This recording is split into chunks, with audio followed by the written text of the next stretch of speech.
Altagracia y Nieves tienen en su mano un libro, un debate de vida o muerte. Mira, aquí empezó la tragedia. Aquí empezó parte de esta desgracia, ¿no? Aquí empezó, mírenlo aquí. Sí. Mírenlo ahí. Un hombre decente, no un santo ni traído de otro planeta, un dominicano decente y bueno, vino aquí en el país, vino en el 61 y aspiró a la presidencia de la República. Y lo primero que encontró fue que la iglesia lo acusó de comunista, que en esa época era un estigma peor que cuando en la Edad Media te decían que era hereje. Eliades Acosta Matos ha compilado todos los documentos y demás. Es interesante leer este libro para conocer un poco la realidad en torno a un debate del que se ha hablado mucho y quizás se ha investigado poco.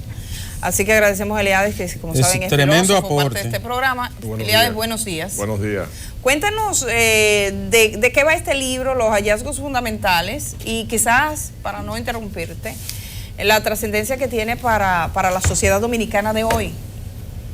Bueno, mira, este debate que tuvo lugar el 17 de diciembre de 1962, 3 días antes de las elecciones, y que jugó un importantísimo rol en la alta votación que recibió el profesor Bosch en dichas votaciones, está muy profundamente sentado en el imaginario popular dominicano. Todo el mundo te habla de él, todo el mundo recuerda una anécdota, todo el mundo se remite a ese intercambio entre dos hombres de muy alta preparación que representaban dos campos diferentes de la política y de la cultura, pero muy pocas veces se ha investigado al detalle. Existe un precedente, un libro anterior de un dominicano radicado en Nueva York, de apellido de la Cruz, que es un buen libro, pero que no llega a tener lo que tiene este. Y no porque yo lo haya compilado, sino porque creo que la época nos ha facilitado un poquito el poder hacerlo. Auspiciado por la Fundación Juan Bosch, nos dedicamos a compilar la prensa antes del debate, los artículos polémicos que dieron pie al debate, cómo se fue llegando al debate mismo, y está la transcripción de más de 1 hora 15 para ser exacto, del debate. El debate duró 3 horas, fue un debate muy seguido por la población, es el segundo debate televisivo de este tipo que hemos encontrado en la historia, solo superado antes por el de 1960 entre los candidatos Richard Nixon y John Fitzgerald Kennedy en las elecciones norteamericanas, y por lo tanto poder poner en perspectiva toda esta información, incluso las consecuencias que tuvo, porque también hay prensa posterior al debate, las caricaturas están ahí, la transcripción, como ya dije, y fotos inéditas, en muchos casos, documentos que por primera vez se publican vinculados con el padre Lautio García, con el propio Bosch, pues nos permiten entender mejor lo que sucedió aquella noche decisiva en los estudios de radio y televisión dominicana. Eliades, así al azar encontré la página 203 y está el texto de declaración del Episcopado Dominicano del 16 de diciembre de 1962, 4 días antes de las elecciones. Así es.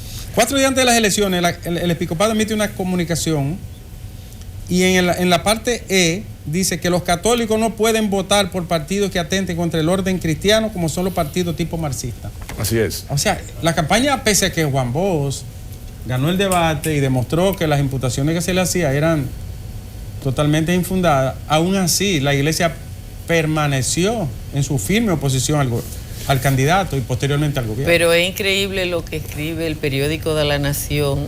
Fue 7 de diciembre del 62. Un tremendo documento que ha hecho él. Uno abre este libro y en cada página se encuentra, ahora que nosotros vivimos en una época de apogeo del control social del Partido de la Liberación Dominicana, de los medios de comunicación, oigan esto, que le hacen al fundador del PLD. Juan Bosch se niega a darle una entrevista a La Nación, y el periódico La Nación dice en un editorial: Juan Bosch no toma en cuenta que las injurias que él dice le fueron inferidas por anteriores posturas de este periódico bajo anteriores directores. Juan Bosch no toma en cuenta que el equipo de redactores de un periódico cualquiera obra bajo un sistema editorial que invariablemente traza su dirección. Y Juan Bosch injustamente desprecia a los hombres que trabajan en La Nación por hechos pasados. Oigan la pregunta que se hace La Nación 7 días antes de las elecciones del proceso. ¿Cuál será el destino de los periodistas, linotipistas y correctores de este diario si el señor Bosch asciende a la presidencia? El mayor respeto que haya tenido la prensa en toda su historia. Esta pregunta podría convertirse en una tortura para esos hombres humildes de escasos recursos económicos que escribieron, compusieron y corrigieron las llamadas injurias contra el señor Juan Bosch. ¿Qué manipulación, Macron? Eso se llama manipulación. Con la agravante,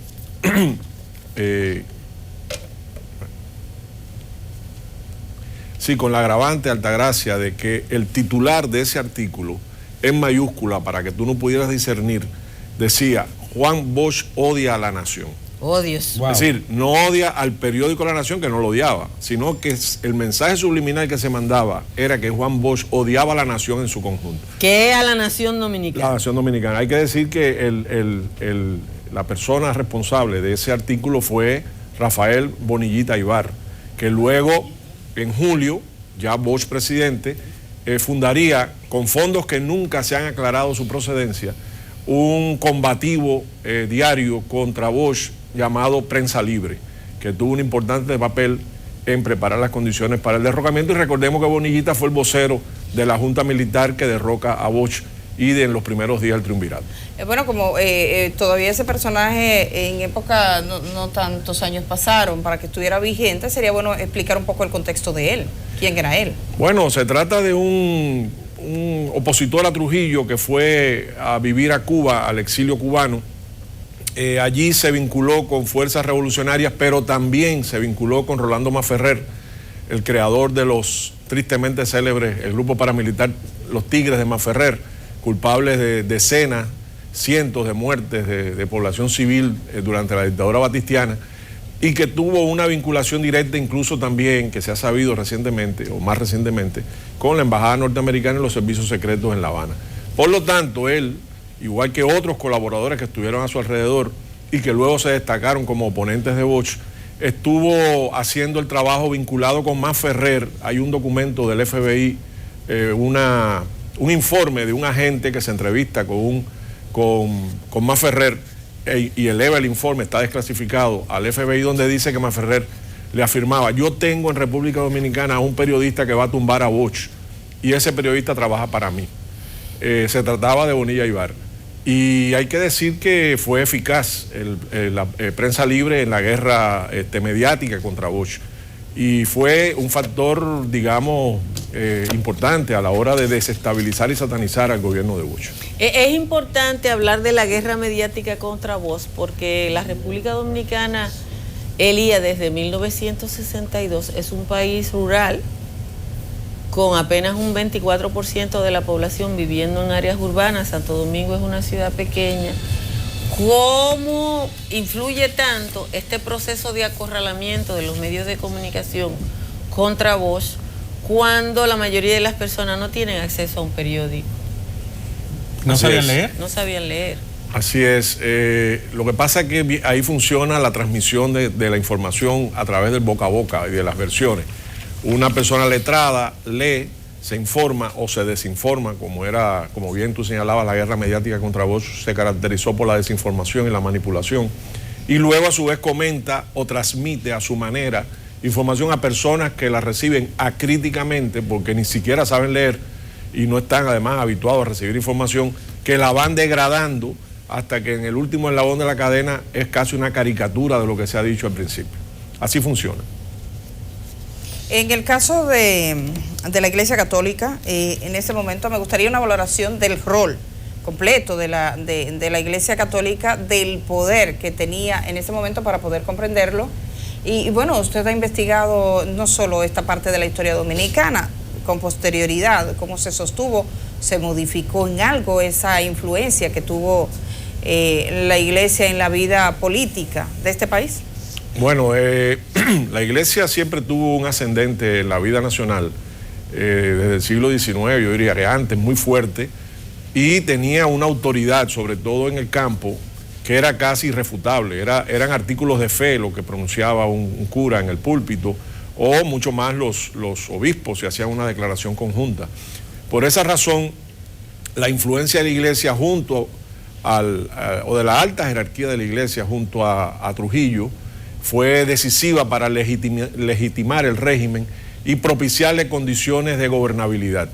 Existe un libro excelente del padre Sáez, que es en 2 tomos, titulado La sumisión bien pagada, que recoge y compila documentos que prueban irrefutablemente para cualquier persona medianamente objetiva el rol cómplice que jugó en numerosos aspectos de la vida durante la dictadura. Por esa razón, esa misma jerarquía, con pequeños cambios cosméticos, es la que llega a la lid electoral, donde Juan Bosch se presenta como candidato por el PRD y se perfilaba como el candidato ganador. Y en ese contexto, recordemos también que estábamos en medio de la Guerra Fría, que se temía el ejemplo de Cuba, que se quería evitar una segunda Cuba, que muchos de los padres, incluso jesuitas, que estuvieron en colegios católicos cubanos, que habían entrado en contradicción con la revolución, vinieron aquí después de ser expulsados de Cuba y creaban, lógicamente, una serie de una atmósfera muy negativa hacia cualquier idea progresista o medianamente revolucionaria, no ya radical, como la que se acusaba a Bosch. Me gustaría, si Láutico, ¿quién era Láutico? Bueno, Láutico era un jesuita que tenía 3 doctorados en el momento del debate, no 1, 3 doctorados. Quiere decir, estamos hablando... Una gran formación. Una gran formación, un hombre brillante, muy inteligente, que de alguna medida fue utilizado en aquella coyuntura como la punta de lanza para fundamentar, entre comillas, de manera científica, la acusación de comunista o de marxista-leninista, para ser exacto, contra Juan Bosch. El debate mostró un hombre sagaz, lúcido, un buen polemista. De hecho, ahí viene una lista de 16 o 15 o 16 polémicas que él, de su puño y letra, reseñó que tuvo a través de la historia aquí en República Dominicana, entre ellos con los voceros del trujillismo en su momento, con Bosch, con Peña Gómez y así sucesivamente. Él las anota y están publicadas de su puño y letra aquí en el libro, pero que demostró que no tenía, primero, el conocimiento histórico de la realidad dominicana como tenía el profesor Bosch, y segundo, que no tenía esa habilidad para discutir que da la calle, que no la da el claustro, ni la da la cátedra, ni la da la academia. Y eso le permitió al profesor Bosch, solo con el diccionario de la Real Academia de la Lengua Española, fue el único documento que él llevó y puso sobre la mesa, le permitió desmontar los argumentos de Láutico, que en un momento determinado remitían mucho a la escolástica, quiere decir, eran temas de lógica formal y no temas de lógica política. Y eso le permitió al profesor, pues, llevar un mensaje y llevarlo a que reconociese al final que él no era marxista-leninista, aunque dijo al final: Bosch no es marxista-leninista, no es comunista, pero Ángel Miolán sí lo es. Bueno, es un debate histórico, ¿no? Pero, Eliades, ¿cómo pudo Juan Bosch convencer a una sociedad como esa que describió Altagracia, rural, una buena parte analfabeta, muy pobre, y con un esquema en que los medios de comunicación no tenían ni siquiera por asomo el impacto de hoy? ¿Cómo pudo él convencer a un electorado en medio de esa Guerra Fría tan bueno, hirviente? eso fue una epopeya del pensamiento y de la razón. Yo creo que aquí, no voy a hablar de milagros, porque de eso hablaría la iglesia, pero yo sí hablo aquí de resultados realmente sorprendentes. Recordemos que Bosch había vivido la mayor parte de su vida en el exilio en diferentes países. En Cuba se vinculó con el Partido Revolucionario Cubano auténtico de Grau y de Prío, fue secretario personal de Prío, participó en la constituyente de 1940, que dio esta constitución que fue la más avanzada de América Latina en su época, y era un hombre que estaba muy relacionado con lo mejor del pensamiento de la llamada izquierda democrática de América Latina. Recordemos Rómulo Betancourt, Luis Muñoz Marín, Pepe Figueres, Aya de la Torre en Perú, Arbenz, etc. Entonces, era un hombre que venía con un bagaje político de vanguardia con respecto al estado en que estaba la política del país. O sea, era un hombre que venía del futuro. Y además era un gran comunicador, un gran maestro y un gran intelectual, con un bagaje cultural y literario inmenso, que sabía cómo transmitir ideas. Por eso que usó mucho la lengua popular durante su campaña en las charlas radiales. Yo creo que además, la radio pudo haber sido la diferencia. Sí, de hecho el PRD, bueno, todos los partidos que estaban en la lista electoral usaban la radio, pero el PRD especialmente la usó con mucha eficacia. Era una especie de tribuna diaria donde le llegaba a la gente. Tribuna democrática. Tribuna democrática, correcto. Tuve programa hasta hace no tanto tiempo, yo no sé si lo tiene. Y fíjate, quiero decir algo para ser justo y honesto con esto, con la historia, ¿no?, de este suceso. Ni Bosch ni Láutico se guardaron rencor por la polémica. Siendo presidente, Juan Bosch le otorgó, y tenemos el decreto, no sé si está en el libro está el número del decreto y dónde se puede consultar, pero no sé si está, no recuerdo si está facimilar.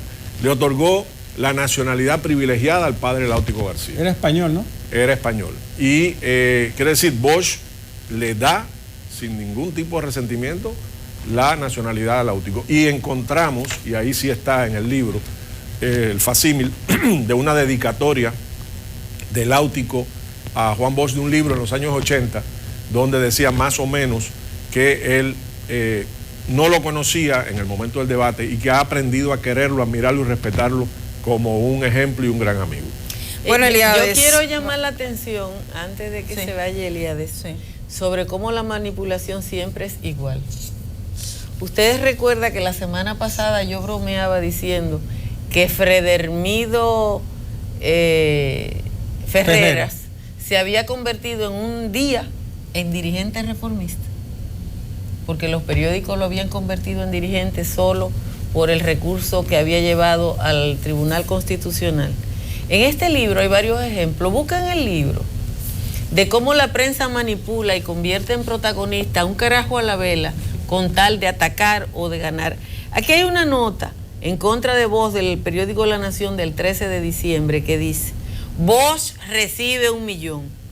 Cuando uno ve esa nota, la impresión que tiene es que el periódico va a decir que sabe que a Juan Bosch en ese momento le dieron 1 millón de florines. La nota dice: Lourdes Fernández Gómez, una vegana que estuvo 19 años en el exilio, aseguró que Juan Bosch recibió una vez 1 millón de florines. Así se manipulan los medios de comunicación. Y en un país que la gente solo lee los titulares. Solo lee los titulares, sí. Eliades, ¿dónde encuentran el libro? Y ya se puso a circular, ¿no? Sí. Un debate de vida o muerte. Exactamente. El libro se puede, yo voy a decir dónde lo pueden encontrar a un precio módico, que es lo que a la mayor parte de la gente le interesa.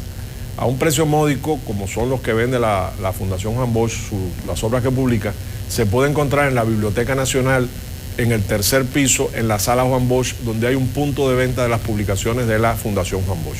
Ok, perfecto, ahí tienen el dato. Entonces Eliades se queda con nosotros porque más adelante tenemos la sección internacional. ¿Cómo no? Y tenemos otras secciones también en el día de hoy.